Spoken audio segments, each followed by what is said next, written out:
ब्रिजभूषण जी और पंडित जी और सरला जी डिस्कशन कर रहे थे कि हमारे स्कूल्स में सबसे इम्पोर्टेंट लाइफ स्किल्स तो सिखाई ही नहीं जाती हैं। बच्चों को उनके इमोशंस हैंडल करने नहीं सिखाए जाते हैं, उन्हें फेलियर्स को एक्सेप्ट करना नहीं सिखाया जाता, उन्हें कभी दूसरों के साथ अपने डिफरेंसेस को रिस्पेक्ट के साथ ट्रीट करना नहीं सिखाया जाता। और फिर यही बच्चे जब बड़े होते हैं तब इन्हीं सब प्रॉब्लम्स में फंसकर दुखी रहते हैं। सरला जी ने कहा कि उन्होंने पढ़ा है कि गुरुकुल सिस्टम में सब्जेक्ट्स की नॉलेज के साथ साथ स्टूडेंट्स को ये सब भी सिखाया जाता था और साथ ही उन्हें सर्वाइवल स्किल्स भी सिखाई जाती थी। इस पर पंडित जी बोले कि अगर सही उम्र में बच्चों की मेंटल हेल्थ पर भी ध्यान दिया जाए तो उनकी आने वाली लाइफ में काफी चीजें बेहतर हो सकती हैं। आजकल कई स्कूल्स में मेडिटेशन और योग के साथ साथ श्रीमद् भगवत गीता भी बच्चों को पढ़ाई जा रही है, जो कि एक बहुत बड़ा और अच्छा इनिशिएटिव है। पंडित जी कई बार स्कूल्स में गीता ज्ञान सेशन के लिए जा चुके हैं और हर बार उन्हें यही लगता है कि बच्चे किसी भी नई नॉलेज या इन्फॉर्मेशन को ज्यादा अच्छे ढंग से एक्सेप्ट और अडॉप्ट कर लेते हैं, क्योंकि उनके पास बड़ों के मुकाबले कम एक्सपीरियंस और उनके कम परसेप्शंस होते हैं। सरला जी से बात करते हुए पंडित जी को ऐसा ही एक किस्सा याद आ गया था, जिसकी यादें ताजा करने के लिए वे सरला जी से उस दिन के बारे में बात करने लगे। एक बार पंडित जी को एक बहुत बड़े और रेप्यूटेड प्राइवेट स्कूल से गीता ज्ञान सेशन के लिए इनविटेशन आया था। स्कूल का एनुअल डे आने वाला था और उससे हफ्ता भर पहले ही वहां कई तरह के प्रोग्राम्स चल रहे थे। बच्चों के बीच जाने की बात से वैसे ही पंडित जी बहुत खुश होते हैं और फिर इस प्रोग्राम के लिए जो डेट तय हुई थी उसके आसपास कोई सेशन भी नहीं था, इसीलिए ना करने का तो कोई सवाल ही नहीं था। पंडित जी और सरला जी बड़े खुश मन से इस सेशन के लिए गए थे। सेशन लंच के बाद था, इसीलिए पंडित जी और सरला जी को थोड़ा पहले बुलाया गया था, क्योंकि उस दिन इंडियन कल्चर पर बच्चों ने एक एग्जीबिशन रखी थी जिसके चीफ गेस्ट और जज पंडित जी थे।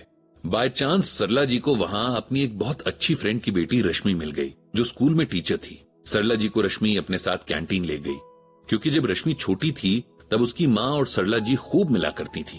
रश्मि भी उन्हें मौसी कहा करती थी और उनके साथ बहुत हिल मिल गई थी।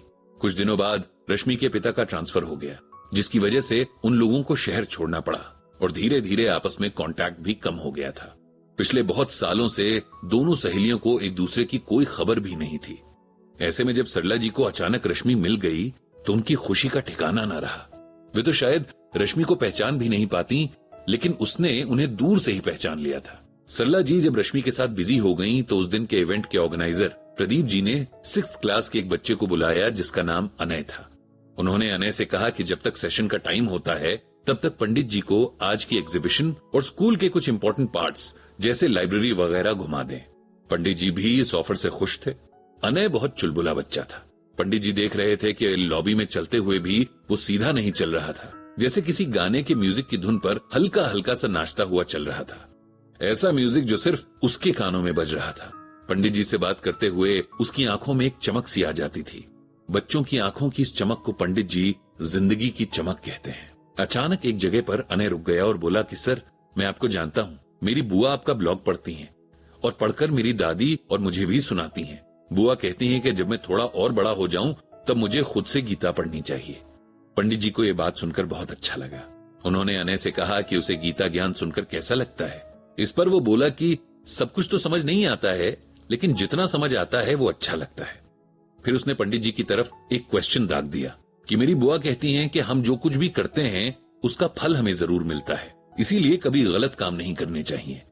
मैं अपने दादाजी से बहुत प्यार करता हूँ, वो भी मुझे बहुत प्यार करते हैं, लेकिन अब वो बहुत बीमार रहते हैं, बिस्तर से उठ नहीं पाते हैं, हमेशा बड़बड़ाते रहते हैं कि मैंने कौन से बुरे काम किए जो मैं इतना बीमार हो गया हूँ। सर, क्या मेरे दादू ने सच में इतने बुरे काम किए होंगे जो गॉड ने उन्हें पनिश किया है?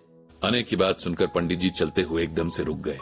उन्हें लगा कि इस बच्चे के मन में कर्म और उसके फल को लेकर एक गलत मैसेज पहुंचा है, जिसे अभी करेक्ट करना होगा, वरना वो सारी जिंदगी एक गलत बात को सही मानता रहेगा। पंडित जी ने पास पड़ी चेयर पर अनय को बैठने का इशारा किया और खुद भी बैठ गए। अब उन्होंने उसे समझाना शुरू किया। देखो अनय बेटा, सबसे पहली बात तो यह है कि गॉड कभी भी हमें पनिश नहीं करते हैं। ये सोचना भी गलत है कि हम अगर परेशान हैं, प्रॉब्लम में हैं, तो ये इसलिए है क्योंकि गॉड ने हमारी किसी गलती के लिए हमें पनिश किया है। हम सब, चाहे इंसान हो या जानवर, पशु पक्षी हो या कीड़े मकोड़े, सब में उन्हीं भगवान का अंश है। तो फिर भगवान खुद को ही सजा क्यों देंगे?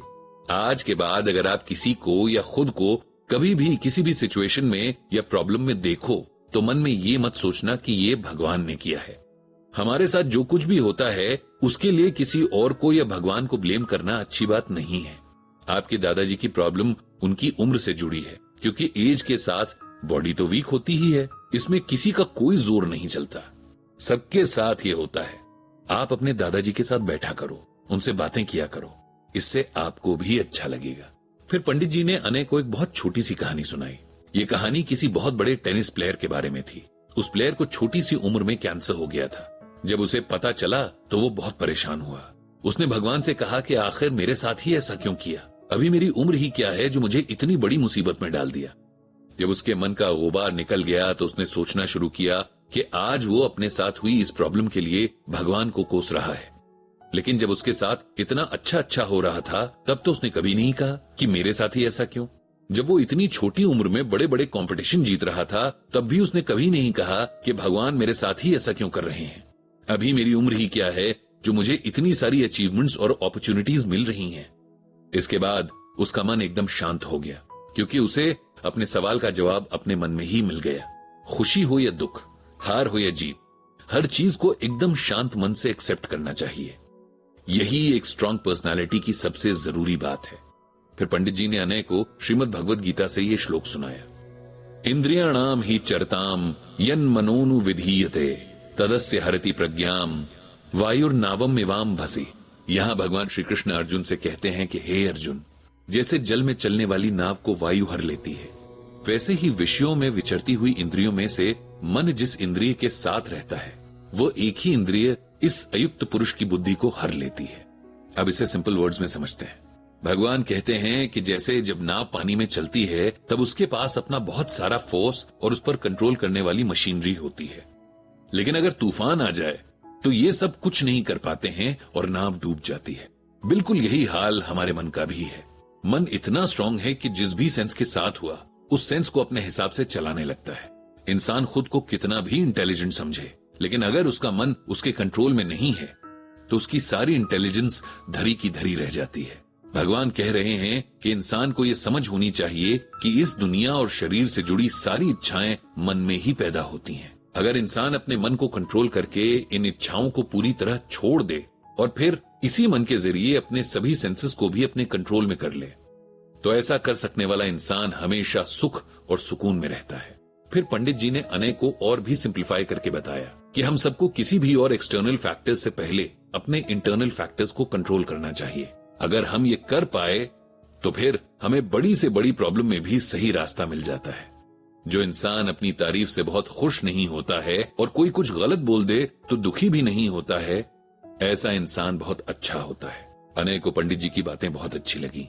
इतने में पंडित जी को ध्यान आया कि सेशन का टाइम होने वाला है, इसीलिए दोनों फटाफट सेमिनार हॉल की तरफ चल पड़े। आगे पंडित जी ने वहां पर क्या किया, ये सारी चीजें आपको पता चलेंगी अगले एपिसोड में।